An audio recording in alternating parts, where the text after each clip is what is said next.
Rain, Rain by Anne M. Martin. Chapter 4. Some things about my father, whose name, Wesley Howard, does not have a homonym. Wesley Howard is my father, and he's 33 years old. He was born on March 16th during a quarter moon. He is 6 foot 1 inch tall. He has a scar on his cheek that is 1.5 inches long. He got it when he was 7, and his father whacked him in the face with the handle of a shovel in order to teach him not to leave his bike outside. Some things about my father and me that are the same are that we grew up with our fathers but not our mothers, and that we live in the country. My father's profession is a mechanic at the J&R garage. My father has one sibling, my Uncle Weldon, who is 31 years old and 6 foot tall. Uncle Weldon was born on June 23rd during the kind of moon called a full strawberry moon. My father was born at 6:39 p.m., and my uncle was born at 9:36 p.m., so their birth times are opposite when written out. Also, the numbers are all divisible by 3. My father was 21 when I was born. He was 23 when my mother left. He was 26 and a half when I started kindergarten. He was 26 years and 7 months when my kindergarten teacher, Miss Kroon, told him that Hatford Elementary might not be the right school for me. I didn't know there was another elementary school in Hatford, my father replied. That isn't what I meant. What Mrs. Kroon meant was that since I was having trouble talking to the other kindergartners, and I cried a lot, and was apt to hit myself in the head with a shoe or a picture book if someone didn't follow the rules, I might need a special school or program. My father told Miss Kroon to work harder. Teaching me was her job. Are you sure you don't want to look into another program for Rose? Asked Miss Kroon. Where are the other programs? Asked my father. There's an excellent one in Mount Katrine. Mount Katrine, that is about 22 miles away. Yes. My father shook his head. Rose will be fine right here. In first grade, my teacher, Miss Bensel, called a meeting with the principal and the school psychologist and Miss Kroon and my father. I don't know what happened during the meeting because I wasn't there.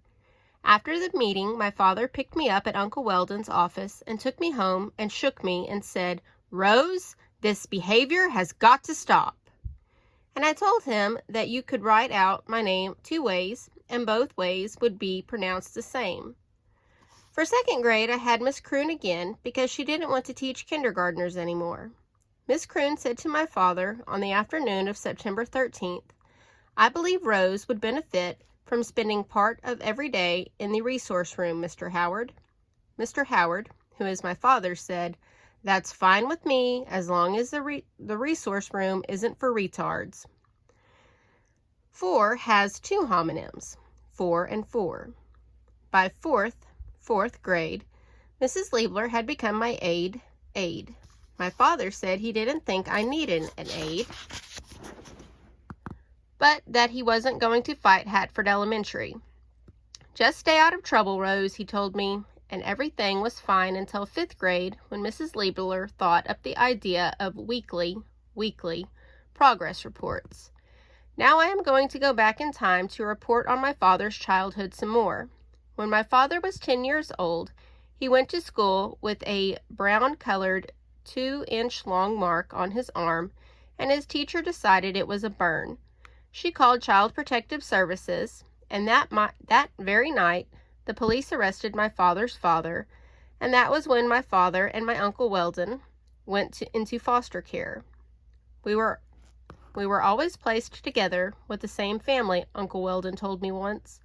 We weren't split up, but we never stayed with any family for very long. My father and Uncle Weldon lived with 7 foster families before my father turned 18. They lived in 5 different towns. They had a total of 32 foster brothers and sisters. They went to 9 different schools. The longest they stayed with any family was 21 months. The shortest they stayed with any family was 78 days. One night last year when my father and I were eating supper at 6:17 p.m., I said to him, "Did you have a favorite?" "A favorite what?" asked my father. "A favorite foster mother." Yes, I did, my father said. Her name was Hannah Pedersen. That is very interesting, I told him, recalling Mrs. Liebler's conversational tips, because Hannah is a kind of word called a palindrome. That means you can spell it the same way whether you start at the beginning or the end. My name is not a palindrome because if you spell it backwards, it is E-S-O-R, not R-O-S-E. But it does have a homonym. My father said, "Don't get started on homonyms, Rose." So I said, "Did you have a favorite foster brother or sister?" "Yes," my father said after a moment. "How interesting," I replied. "Did any of their names have homonyms?"